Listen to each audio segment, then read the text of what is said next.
Hello friends, welcome to my channel. ഇന്ന് ഞാൻ ഉണ്ടാക്കാൻ പോകുന്നത് വളരെ ഹെൽത്തി ആയിട്ടുള്ള ഒരു ദോശയാണ്. നമ്മൾ കറിക്കൊക്കെ ഉപയോഗിക്കുന്ന വെള്ളക്കടല വെച്ചിട്ടാണ് ഇന്നത്തെ ദോശ ഉണ്ടാക്കുന്നത്.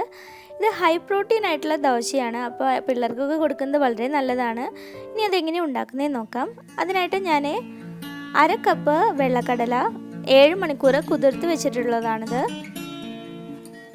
ഇതിപ്പോൾ നമ്മൾ രാത്രി ഇട്ട് വെക്കുകയാണെങ്കിൽ, കുതിർത്ത് വെക്കുകയാണെങ്കിൽ മോർണിംഗ് ആകുമ്പോൾ നമുക്ക് പെട്ടെന്ന് തന്നെ ഉണ്ടാക്കിയെടുക്കാം കേട്ടോ. അതിനുശേഷം ഒരു മിക്സിയുടെ ജാർ എടുത്തിട്ട് അതിലേക്ക് നമ്മൾ കുതിർത്ത് വെച്ചിട്ടുള്ള വെള്ളക്കടല മുഴുവനായിട്ടും ഇട്ട് കൊടുക്കാം. ഇനി 1/2 കപ്പ് കടലയിലേക്ക് 1/4 കപ്പ് അരിപ്പൊടിയാണ് ഞാൻ ചേർത്ത് കൊടുക്കുന്നത്. പിന്നെ വേണ്ടത് പച്ചമുളകാണ്. പച്ചമുളക് 3 എണ്ണം ഞാൻ ചേർത്ത് കൊടുക്കുന്നുണ്ട്. അത് എരിവിനനുസരിച്ച് കൂട്ടി കുറയ്ക്കുകയും ചെയ്യാം.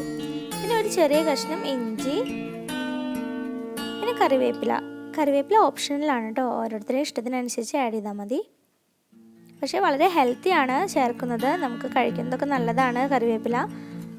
ഇനി ഉപ്പാണ്. ഉപ്പ് ഞാൻ 1/4 ടീസ്പൂൺ ഇട്ട് കൊടുത്തിട്ടുണ്ട്. പിന്നീട് ആവശ്യമാണെന്നുണ്ടെങ്കിൽ ബാറ്റർ കലക്കിയതിന് ശേഷം നമുക്ക് ടേസ്റ്റ് ചെയ്ത് നോക്കിയിട്ട് ആഡ് ചെയ്ത് കൊടുക്കാം കേട്ടോ.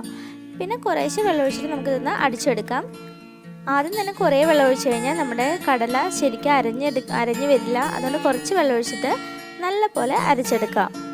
അപ്പോൾ നമ്മുടെ ബാറ്റർ ഇവിടെ റെഡി ആയിട്ടുണ്ട്. 3/4 കപ്പ് വെള്ളമാണ് എനിക്ക് ഇങ്ങനെ അരച്ചെടുക്കാനായിട്ട് വേണ്ടി വന്നത്. ഇനി ഈ ബാറ്റർ ഒരു ബൗളിലോട്ട് മാറ്റാം.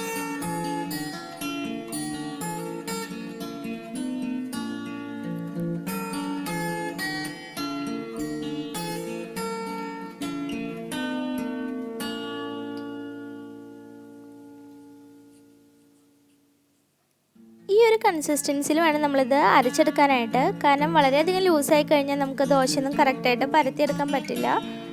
അതുകൊണ്ട് ഈ ഒരു കൺസിസ്റ്റൻസിയിൽ നമുക്ക് വെള്ളമൊഴിച്ച് ഇത് അരച്ചെടുക്കാം. അങ്ങനെ നമ്മുടെ ബാറ്റർ ഇവിടെ റെഡി ആയിട്ടുണ്ട്. ഇനി ഒരു നോൺ സ്റ്റിക്ക് പാൻ ഞാൻ വെച്ചിട്ട് ലോ ഫ്ലെയിമിൽ വെച്ച് ചൂടാക്കി എടുത്തിട്ടുണ്ട്. ഇനി അതിലേക്ക് നെയ്യ് ആഡ് ചെയ്ത് കൊടുക്കാം. ഞാനിപ്പോൾ കുട്ടികൾക്കൊക്കെ കൊടുക്കാൻ പറ്റുന്ന വിധത്തിലാണ് കേട്ടോ ഉണ്ടാക്കുന്നത്. നെയ്യ് ആഡ് ചെയ്തിട്ട് ഇപ്പം കുട്ടികൾക്കാവുമ്പോൾ നെയ്യ് ആഡ് ചെയ്തുകൊണ്ട് കുഴപ്പമൊന്നുമില്ല. പക്ഷെ മുതിർന്നവരുടെ കാര്യത്തിൽ ചിലർക്ക് ചിലപ്പോൾ താല്പര്യം ഉണ്ടാവില്ല, അല്ലെങ്കിൽ ചിലർക്കത് കഴിക്കുന്നത് വളരെ ചിലപ്പോൾ നല്ലതാവില്ല, അല്ലെങ്കിൽ വെയിറ്റൊക്കെ കുറയ്ക്കാൻ നോക്കുന്നവരൊക്കെ ആയിരിക്കും. അപ്പോൾ അവർക്കത് അവോയ്ഡ് ചെയ്യണമെങ്കിൽ അവോയ്ഡ് ചെയ്യാം. അതുകൊണ്ട് നമ്മുടെ ദോശയ്ക്ക് ടേസ്റ്റ് കുറവൊന്നും ഉണ്ടാവില്ല കേട്ടോ. അതിനുശേഷം ദോശമാവ് കുറേശ്ശെ എടുത്തിട്ട് നമുക്ക് ദോശ പരത്തിയെടുക്കാം. പിന്നെ ഇത് പരത്തിയെടുക്കുമ്പോഴായാലും ഓരോരുത്തരുടെ ഇഷ്ടത്തിനനുസരിച്ച് ക്രിസ്പി ആയിട്ട് വേണമെങ്കിൽ ക്രിസ്പി ആയിട്ട് എടുക്കാനും വളരെ നൈസായിട്ട് പരത്തിയെടുക്കാം. അല്ലാന്നുണ്ടെങ്കിൽ ഒരു ഇത്തിരി കട്ടിക്ക് സോഫ്റ്റായിട്ട് പരത്തിയെടുക്കാം. അത് ഓരോരുത്തരുടെ ഇഷ്ടമാണ്, അതിനനുസരിച്ച് പരത്തിയെടുക്കാം. ഞാനിപ്പോൾ ക്രിസ്പി ആയിട്ടല്ല, ഇത്തിരി കട്ടിക്കാണ് പരത്തിയെടുക്കുന്നത്.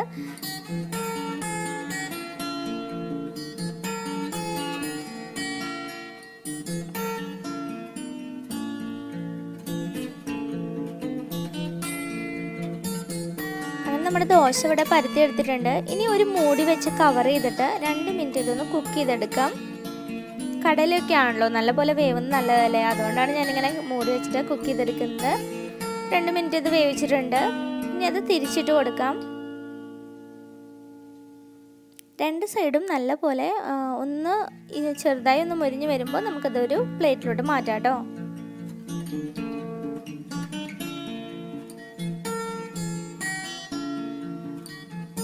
അപ്പോൾ വളരെ എളുപ്പമല്ലേ ഇത്. അധികം നമുക്ക് എന്താ പറയുക, സാധാരണ ദോശയ്ക്ക് ഉണ്ടാക്കുമ്പോൾ അത് അരച്ച് വെച്ച് അത് വീർക്കുന്നത് വരെ വെയിറ്റ് ചെയ്യണം. ഇത് അങ്ങനെയൊന്നുമില്ല, ജസ്റ്റ് അരച്ച് അപ്പോൾ തന്നെ നമുക്ക് എടുത്തിട്ട് ദോശ ഉണ്ടാക്കിയെടുക്കാം. അപ്പോൾ എല്ലാവരും ഇത് ട്രൈ ചെയ്ത് നോക്കണം. നമ്മുടെ ദോശ ഇവിടെ 2 സൈഡും മൊരിഞ്ഞിട്ടുണ്ട്. ഞാനതൊരു പ്ലേറ്റിലോട്ട് മാറ്റാണ്.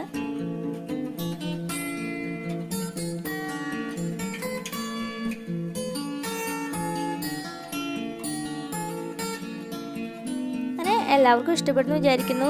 എല്ലാവരും ഇത് ട്രൈ ചെയ്ത് നോക്കുക. പിള്ളേർക്കൊക്കെ കഴിക്കാൻ വളരെ ഹെൽത്തി ആയിട്ടുള്ള ഒരു ദോശയാണ് കേട്ടോ ഇത്. ഇഷ്ടപ്പെട്ട് കഴിഞ്ഞാൽ ലൈക്ക് ചെയ്യാനും ഷെയർ ചെയ്യാനും കമൻറ്റ് ചെയ്യാനും മറക്കരുത് കേട്ടോ. Thanks for watching.